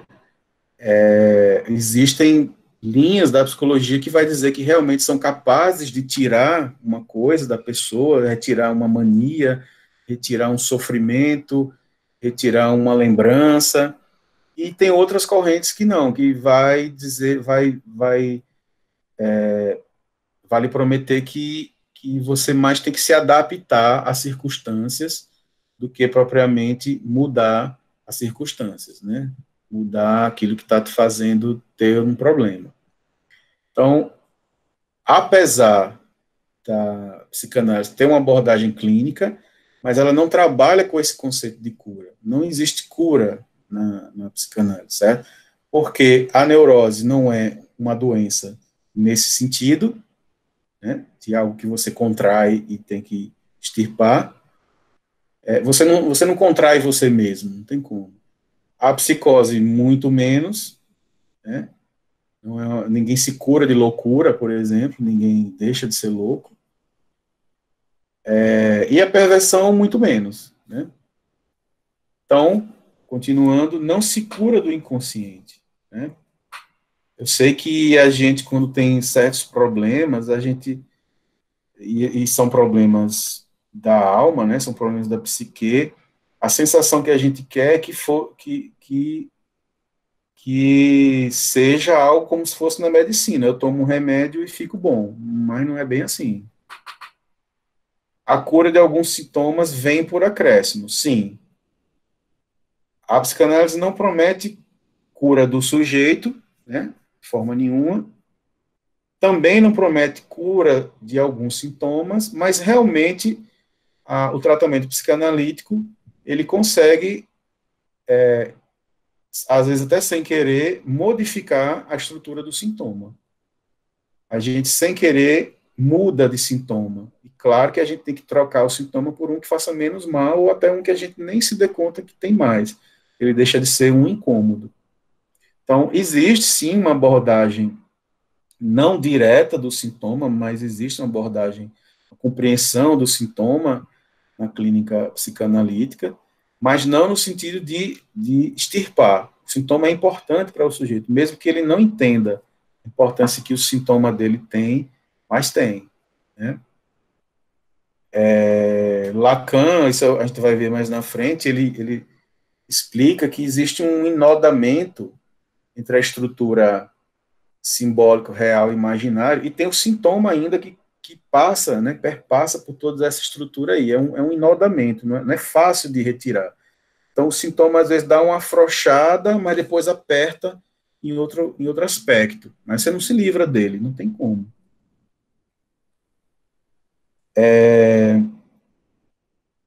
A psicanálise abre uma porta para a possibilidade de um sujeito ficar em paz com o seu ser, a sua verdade, seu desejo e seus sintomas, né? É isso aí. Você acha que isso é muito pouco? Ele diz que não é. Você ficar em paz consigo mesmo, né? Com o seu ser, que na verdade é isso que leva uma pessoa a um tratamento psicanalítico. Ela não está se suportando, ela não está ela não está suportando a sua verdade, aquilo está não está, digamos assim, descendo de maneira suave, normal, né? Ela não está sabendo lidar com o seu desejo, há um estranhamento do desejo, e todo desejo do neurótico é estranho. Ela não está sabendo lidar com os sintomas, e aí sim, quando os sintomas começam a afetar a parte corporal, né, de maneira muito drástica, às vezes, aí sim ela procura uma psicanálise, né? Ao fim de uma análise, almeja, tu és isso. Já falei isso há poucos instantes, né? Eu disse que o que nos resta enquanto sujeito, né, é um traço muito pequeno, o que cada um é, a sua, digamos assim, a sua individualidade mesmo, é uma coisa muito pequena, mas existe. E no final de uma análise, você pode fazer 50 anos de análise, mas quando termina, é isso que você compreende, né? Tu és isto, e não serás outra coisa. Tem jeito. Só olhando aqui, pessoal, são 4h36. Então, vamos ver somente esse último slide aqui. Eu abro para perguntas e a gente encerra, certo? Enquanto ciência, a psicologia possui um método, isso é muito importante também, né, nessa distinção. A psicologia possui um método, ou métodos, né, vai depender da linha. E a psicanálise não possui método, e sim uma construção de saber, né? Eu não posso ter um método de aplicar a cada sujeito se cada sujeito é diferente. Então, existe uma construção de saber em cada sujeito, pois cada sujeito é único, como eu disse, cada inconsciente é único. Como eu falei, não existem duas análises iguais, não tem como, é impossível. A pessoa pode ser irmão gêmeo, pode ter compartilhado 99% das experiências na vida, mas não existem dois sujeitos iguais, não existe, o sujeito é único. Agora, o problema que a gente está vendo, né, modernamente, é que o que está sendo difícil cada vez mais é ter sujeitos. O sujeito, do ponto de vista da ciência, todo mundo é praticamente sujeito, basta que você não seja uma pedra, basta que você não seja um animal, né, ou seja, aquilo que você pode ser estudado, basta que você não seja um fenômeno, você é um sujeito, você tem capacidade mínima de pensar, você é um sujeito. Mas para a psicanálise não basta isso. Então, se alguém disser assim, professor, um dia a psicanálise pode sumir, eu acho que não só ela pode, como ela vai. Um dia a psicanálise vai desaparecer. Agora, eu acho que um dos problemas não é nem tanto desmérito dela, mas é desmérito da constituição subjetiva da humanidade.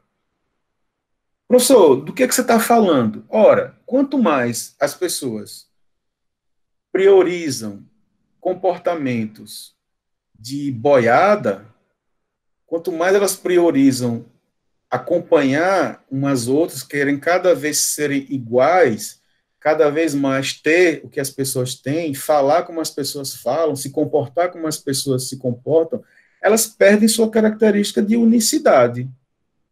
Eu vou fazer tudo para tentar acompanhar as pessoas. Eu sei que às vezes até ela tentando ela não consegue.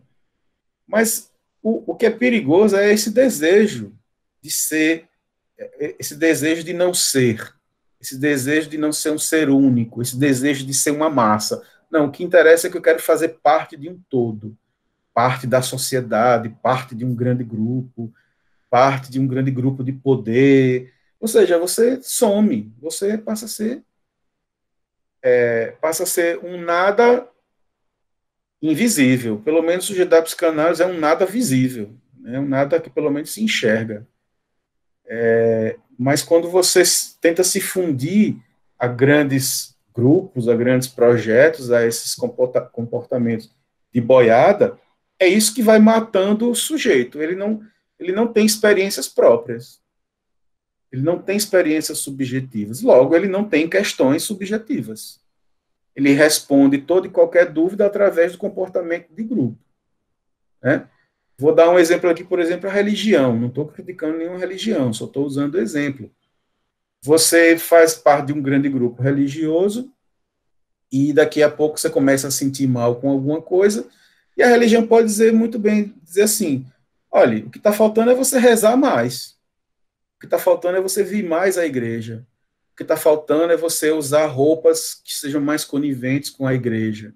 Então, ele dá uma solução de grupo, né? Ele dá uma solução de rebanho, de boiada. Ele não dá uma solução que seja unicamente para você. Só quem pode dar é você. Então, quando as pessoas cada vez mais abrem mão dessa tentativa de serem únicas, de serem autênticas, né, como Heidegger diz, a subjetividade vai morrendo. Então, eu acho que a psicanálise vai se acabar um dia por falta de sujeito, por falta de cliente, porque não tem mais questões. Né? O todo social vai tentar resolver todas as suas questões de forma única, né, como se fosse um remédio único. A psicologia, continuando, aspira à cientificidade. Né? A psicanálise abre um espaço para que o sujeito se reencontre com seu próprio desejo e construa o seu saber. Então, percebendo que, enquanto a psicologia quer cada vez mais se encaixar no discurso científico, no discurso metodológico, no discurso racional, a psicanálise ela tenta, né, de maneira muito formiguinha, bem aos pouquinhos, tentar construir um espaço em que o sujeito se encaixe nele mesmo, né? Que o sujeito se encontre com o seu próprio desejo, que o sujeito trabalhe para si mesmo, né? Construa o seu próprio saber. Uma coisa é o conhecimento e outra coisa é o saber. Construir conhecimento, né, é uma tarefa, às vezes, até de insistência, não é nem de inteligência, é de insistência. Ler, pesquisar, estudar, insistir, insistir. Mas o trabalho do saber é um trabalho muito único, é um caminho que cada um tem que percorrer por si só, né? Com ou sem psicanálise, mas é um caminho próprio. Então, o saber é muito distinto. Tem muita gente que possui muito conhecimento e pouquíssimo saber. Do mesmo jeito que tem gente que tem uma sabedoria de vida muito grande, mas não tem grandes conhecimentos no sentido da ciência, né? Não é formado em nada, não tem diploma em nada, mas tem muita sabedoria de vida. Tem muita coisa, ela se sente muito bem na vida e tem muita coisa que ela pode ensinar aos outros, né? Da sua sabedoria, e não necessariamente ser conhecimento. Então, a psicanálise está muito mais para o lado do saber do que do conhecimento, certo? Do saber próprio. Ela é um auxíliozinho, né, que faz com que você faça esse caminho próprio, essa construção própria. Ela não diz o que você é, certo? Ah, eu sei que isso é muito estranho, né? Isso é um baque. Eu também, quando tive o primeiro contato com essas coisas, né, é um corte, é outro corte na vida, é um corte epistemológico. Já é difícil entender as ciências, já é difícil entender a psicologia, ainda vem a psicanálise, que é uma coisa totalmente subversiva do ponto de vista do sujeito, é outro baque, assim, para a gente compreender, mas é totalmente possível, certo? Para encerrar, né, a psicologia direciona suas práticas à adaptação, como eu já falei há pouco, e à reprodução da ordem social, tentando adequar o sujeito, o eu, à realidade. Então, a psicologia, de maneira geral, ela se comporta, assim, por mais que existam correntes que não têm exatamente essa compreensão, né, por mais bem intencionadas que elas estejam, mas ela está no nível do eu, no nível da realidade. Ela não está no nível da verdade do sujeito. Então, o máximo que ela pode oferecer, e às vezes é o máximo que algumas pessoas querem mesmo, fazer o quê? É prometer uma adaptação. Olha, eu não estou me sentindo bem, então eu preciso me encaixar aqui em alguma coisa. Então, ela vai dar alguns caminhos, alguns direcionamentos para que você se encaixe. Como isso é construído de maneira imaginária, também não é muito difícil. Acabei de dar alguns exemplos antes. A psicanálise, sua vez, né, interpreta o inconsciente de cada sujeito e tenta ajudá-lo a ressignificar sua própria existência e sua própria história dentro de uma ordem simbólica do próprio sujeito. Percebam que o discurso da psicanálise é esse discurso da unicidade, é um caminho sempre único, né, sempre próprio. Assim como dentro de seus próprios limites e do seu próprio desejo. Não sei se vocês recordam, quando a gente estava falando sobre sonhos, né, quando eu falei da obra Interpretações dos Sonhos, do Freud, eu dei um exemplo de uma aluna que sempre, por mais que eu dizia a ela que não se interpreta sonho assim, dizendo, eu sonhei isso, o que quer dizer, mas ela não conseguia compreender. Aquela ação de não querer compreender isso que eu dizia é uma insistência, né, imaginária do eu, dizer assim, olha, eu não quero que você interprete meu desejo, nada, eu só quero saber qual é o significado disso. Então, o sonho é um exemplo, né, a interpretação de um sonho, de que um significante, né, que aparece no sonho, ele tem uma explicação muito própria, muito daquela pessoa e naquele momento. Então, não dá para a gente dizer de uma pessoa que sonhou com uma determinada coisa e dizer, então isso quer dizer isso. Não, você tem que ouvir muito a pessoa, Você tem que saber bastante da história da pessoa, tem que saber muito das questões, né? Tem que ler bastante o simbólico da pessoa para fazer uma interpretação que seja, que é sempre muito complicada. É muito melhor ajudar o paciente a ele mesmo interpretando do que o psicanalista ficar sempre interpretando isso. Isso reforça uma coisa que não é muito legal na transferência. Mas isso, né, essa interpretação do sonho é um dos aspectos da interpretação do inconsciente, né? Então, eu não posso pegar aqui 5 pessoas e cada um contar um sonho e ver aspectos comuns no sonho, todo mundo dizer, é isso, está interpretado, como se todos tivessem uma mesma história, uma mesma existência, um mesmo simbólico, né, uma cadeia simbólica. Não é assim. A psicanálise é esse saber que enxerga o sujeito de maneira única. É um por um, é uma construção de cada um, certo? Claro que esse cada um convive em grupo, convive em sociedade, convive em vários segmentos da sociedade, mas somos sujeitos, indivíduos que convivem juntos. A gente não precisa um se fundir no outro, né? Não é muito aconselhável isso, certo? Então, pessoal, eu acho que por hoje a gente fica aqui. Eu espero que tenha sido proveitoso, né? E abro aí para perguntas. Podem perguntar, tanto escrito quanto quem quiser falar aí. Fico aguardando.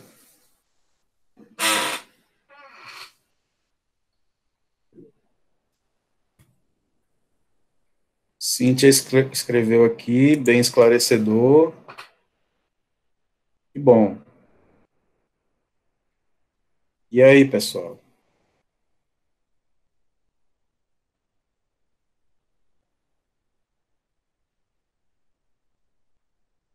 Nada? Oi, gente. Oi, Freire. Oi, gente. Oi. Estão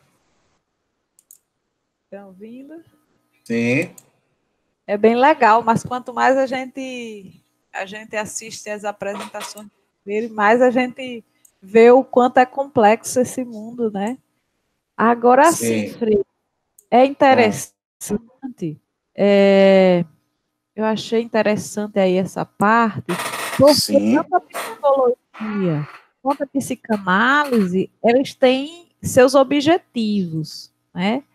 Mas alguns se sentem mais felizes ou objetivam realizar a psicanálise para ter um feedback melhor talvez do autoconhecimento, né? Sim. Sim. Porque a psicologia é mais assim, para questões mais pontuais de como sobreviver às intempéries, né? Eu tenho uma tendência a achar isso também, viu? Eu acho que quem procura a, a psicologia, não, em geral, né, se é que ela sabe dessa distinção, mas em geral ela realmente quer uma coisa assim mais rápida, mais no nível superficial, ela quer uma coisa mais rápida, então ela não está com muita, digamos assim, muita paciência. É isso que eu estou dizendo. Isso quem sabe a diferença. Às vezes a pessoa não sabe. Ela vai É, achando que é uma coisa é outra e vice-versa. Assim como também tem pessoas que chegam a um consultório de psicanálise e, e ela espera também respostas muito rápidas e ela não encontra logo e também abandona. É só, isso não é para mim. Eu sei que é bom, eu sei que é importante, mas não é para mim. Eu diria, a gente vai ver, eu acho que no próximo encontro, que tem muito a ver com o discurso. Existe um tipo de discurso do sujeito e o nível. Então, Lacan dizia que tem certos discursos, né, do sujeito que não entra no discurso da psicanálise de jeito nenhum. Faz até mal. Assim, não tem jeito, ela não vai entrar no discurso da psicanálise de jeito nenhum. Então, tem uns que são mais afeitos ao discurso da psicanálise né? Quando encontra, parece que nunca ela se coloca assim, poxa, parece que eu vivi isso a minha vida toda. Eu estava procurando uma coisa e achei. Ela se encaixa nesse discurso. E outras não tem jeito. A psicanálise, inclusive, vai ser nociva a esse tipo de pessoas. Esse tipo de Sim, discurso. porque tem gente que não quer saber, não quer se auto-encontrar, né? Não quer Uhum. encontrar com o que a realidade do eu, porque às vezes é assustadora, né? Essa realidade nem Às sempre vezes é. não, sempre. Então, é um exercício de muita coragem a pessoa enfrentar a si mesmo, né? Não é um mar de rosas, não. É enfrentar a Mas si mesmo. É um se olhar no espelho de outros ângulos, né? eu acho assim, é da estrutura neurótica também a gente dramatizar, a gente fazer uma construção trágica da nossa existência. E o legal da psicanálise é que, com o tempo, você vai percebendo que foi você mesmo que criou aquilo. Você criou quase que uma história própria, uma história trágica sobre você, e o caminhar da psicanálise é perceber que, poxa, por que eu sofria tanto por uma bobagem daquela? Por que eu criava tanta coisa? Né? Você vai percebendo que não vale a pena tanto dispêndio sentimental por certas coisas. Então, você vai um pouco se desligando disso, entende? Então, tem esse outro aspecto. Beleza, Nise? Ô, Freire, Beleza, tranquilo. Oi. Deixa eu só ler aqui rapidinho, Manuel. Cíntia beleza. colocou. Cíntia colocou, eu não sabia dessa distinção antes, eu achava que a psicanálise era uma vertente da psicologia, não. A gente viu hoje que não. Mas muitos psicólogos, eles fazem o curso de psicologia, mas depois eles complementam, né, entram na psicanálise e atendem pela psicologia, certo? Cíntia falou, não sei se seria a palavra, ela me fugiu agora. O que exatamente, Cíntia? Moisés, eu me chamo de idiota todos os dias. Por que, Moisés? Não tem isso não, rapaz. Você é um cara inteligente. Manu, vou precisar sair, certo? Tudo bem. Cíntia, Moisés, eu me chamo. É isso que eu estava dizendo há pouco, né? Nesse assunto que a Anísia puxou. Às vezes a gente dramatiza, né, a nossa existência, às vezes a gente se compara com os outros demais, né? Por isso que eu tenho pavor a culto à personalidade, porque primeiro a personalidade nem é o que ela diz que é e nem o que os outros dizem que é. E segundo, que a gente não tem que estar se equiparando com personalidade nenhuma. Então, assim, se a pessoa se acha idiota, idiota com relação a quem? Então, não existe um idiota de si mesmo, né? Ninguém é idiota nesse sentido, né? Então, assim, eu não acho que tenha propriamente ninguém idiota. Débora, é possível entender a si mesmo sem ir a uma consulta, uma espécie de autoanálise? Débora, de maneira geral, eu diria que não. Eu acho que existe um grupo, assim, altamente especial da humanidade que não precisa. Se você me perguntar se todo mundo precisa fazer análise, eu diria que não. Nem todo mundo precisa. Tem pessoas que estão muito bem com suas questões, muito bem com seus sintomas, muito bem com si mesmo. Se tem um problema, pode tentar tratar de outra forma, mas tem pessoas que não passam, não conseguem viver em paz se não fizer análise também. É altamente recomendado. Para algumas pessoas, a psicanálise é altamente recomendada, para outras pessoas, não. Se a pergunta for essa, eu diria que sim, mas autoanálise, não. Moisés, é só. Não sei. Pessoal, só o áudio Moisés que está baixo ou de todo mundo? No meu tá normal aqui. Ah, tá. Isso é importante também porque, como eu gravei, né, o áudio tem que sair bom. Manuel, pergunte agora. Sim, Freire. Na verdade, são 3. A primeira é só para saber, você vai... nessas aulas vai ter um lugar para a psiquiatria também? Você vai falar sobre? Não. Não? Não. Beleza.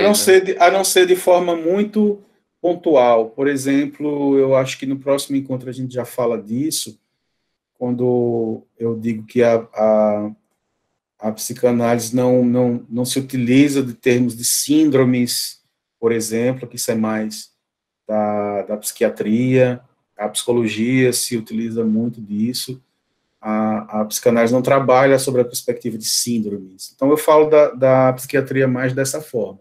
Psiquiatria é um ramo da medicina, qual eu não entendo praticamente nada.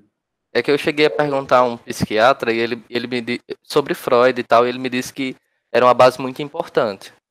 Sim, sim. Para eles, né? Aí Tem psiquiatras que ele faz uma formação complementar e ele atende também de forma terápica, ele prescreve e atende de forma terápica. Tem países em que só aceita a pessoa ser psicanalista se ela for psiquiatra antes, aí é de cada lugar, né? Cada orientação.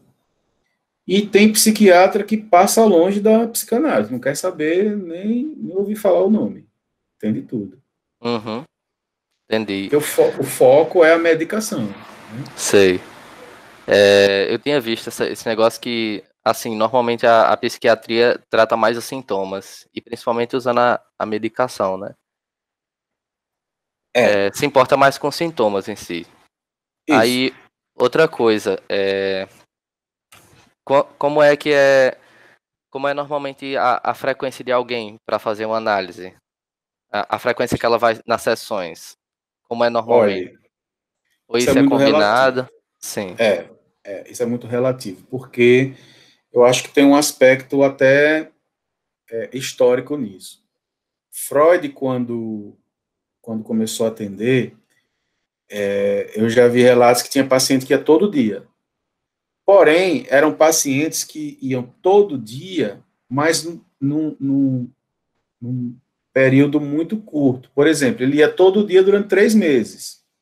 Ou ele ia todo dia durante 6 meses. Ou ele ia 4 vezes por semana, mas durante 4 meses. Então, assim, o fim do tratamento, na época de Freud, era mais curto, né? Depois, a psicanálise ela também tem que ter um aspecto de a clínica se adaptar a algumas questões sociais, não a psicanálise. A psicanálise não se adapta a questões sociais, mas a clínica sim, né? De, às vezes, fazer algumas concessões. Tem paciente, eu diria que a depender do paciente, o mais normal seria 3 sessões por semana. Só que a gente sabe que uma por semana hoje em dia já está difícil. Uma por semana. Eu acho, por exemplo, que ir uma vez ao psicanalista a cada 15 dias eu acho super complicado. Né? Eu não posso fazer juízo de valor quanto a isso, mas eu não sei como funciona isso. Né? Não sei como funciona para a análise, não sei como funciona para o paciente, mas eu acho que o mais recomendado seria 2 vezes por semana ou, a depender, 3. Só que a gente sabe que a vida social é complicada também. A depender com que a pessoa trabalha, a depender das condições financeiras, isso é praticamente impossível. Por isso que o psicanalista também tem que fazer um cálculo. Não adianta ele cobrar muito e o paciente ir muitas vezes por semana. Ele não vai pagar, logo ele vai desistir. Então, ele tem que fazer uma coisa intermediária, ele cobra um valor que dê para pagar e que o paciente consiga ir, né, de 2 a 3 vezes por semana. Mas isso é muito variável. Tem paciente que só vai 1 vez por semana, pacientes que vão 2, né? E também tem uma questão de estilo do psicanalista. Tem psicanalista que é irredutível. O paciente diz, eu só posso uma vez a cada 15 dias, ele vai dizer, então procure outro. Eu não adianta que eu sei que aqui isso não vai funcionar. Aqui vai ser qualquer coisa menos uma psicanálise. Então ele não abre mão. É melhor negociar o valor. Eu digo, olha, o problema é o valor, então eu divido esse mesmo valor para que você venha 2 vezes, ou eu baixo um pouco, mas, inclusive isso é sintoma, né? Isso já é um sinal do sintoma do paciente. Né? As questões psicanalíticas já começam aí. Né? Ele querer ter algum controle sobre isso, sobre o tempo, sobre o consultório do psicanalista, já é meio sintomático, tem que estar muito ligado com essas coisas.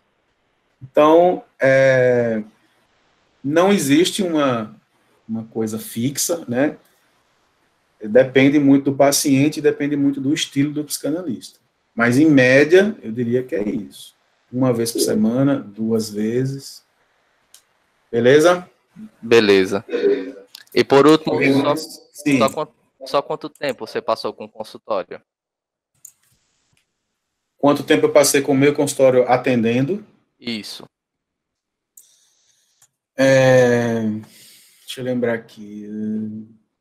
Acho que 9 anos. Massa. E eu parei porque eu vim para cá. Né? Eu atendi até o último dia que eu estava lá. Poxa. Eu atendi já com o consultório vazio, já não tinha mais nada, já tinha mandado umas coisas para cá, uns livros, já tinha dado destino ao que ia ser do consultório depois, mas eu atendi até o último dia que eu estava lá. Na semana seguinte eu vim embora, sem pestanejar. Entendi. Freire, Oi. assim, um exemplo. Alguém me indica assim, que tal fazer uma consulta com um psicanalista, beleza. Aí a pessoa precisa estudar primeiro sobre o que é para poder chegar lá, tipo, com a base do que você vai fazer lá, ou quando você chegar lá, o psicanalista te explica melhor o que é, o que você vai fazer e tal. Pergunte de novo, cara, eu não entendi. Um exemplo. Uma pessoa chega para mim e me indica aí uma consulta com um psicanalista, para fazer uma psicanálise comigo. Beleza. Certo. Antes de ir, eu preciso estudar uma base sobre a psicanálise para chegar lá e já sabendo de tudo, ou quando você chegar lá, o psicanalista tipo, te explica melhor o que você vai fazer ou o que vai acontecer com você daqui para frente? Cara, essa é uma ótima pergunta, porque eu acho que é uma pergunta que diferencia entre estudar a psicanálise e fazer uma psicanálise. Né? Uma ótima pergunta. Estudar a psicanálise é uma coisa. É isso que a gente está fazendo aqui. E fazer uma psicanálise, né, ir para o consultório, ser atendido, é outra. E para você fazer uma psicanálise, ter um acompanhamento com o psicanalista, não precisa você entender de nada da psicanálise. É até melhor que nem entenda. Acho que até atrapalha mais. Certo, cara? Então, não precisa ter muita compreensão do que é psicanálise para procurar um psicanalista. Ele lá que vai dizer para você assim, olha, fale sobre isso, fale sobre aquilo, me conte aquilo. Ele vai lhe dar, ele não vai ficar lhe dando teoria, não. Ele não vai lá explicar a você o que é ego, o que é supra-eu. Isso não importa. O que importa... Sim, é porque surgiu aqui na cabeça de me perguntar. Isso. O que importa é que você fale, que suas questões apareçam. Tem muita gente, inclusive, que se decepciona com isso. Acha que vai lá para ter aula de psicanálise e o psicanalista não está ali para isso. Ele está ali para ouvir você e suas questões. Se você quiser ter aula de psicanálise, tem que ter em outro lugar. É uma boa pergunta. Obrigada. Obrigado, você. Alguma coisa mais, pessoal? 5 e 6, a gente falou que ia ficar nessa média, né? Não ultrapassar muito. Então, vamos ficar por aqui? Bora, beleza. Vamos ficar por aqui. Quem quiser, pode perguntar. A gente pode continuar isso aqui lá no grupo, certo? Para a gente não ficar preso aqui no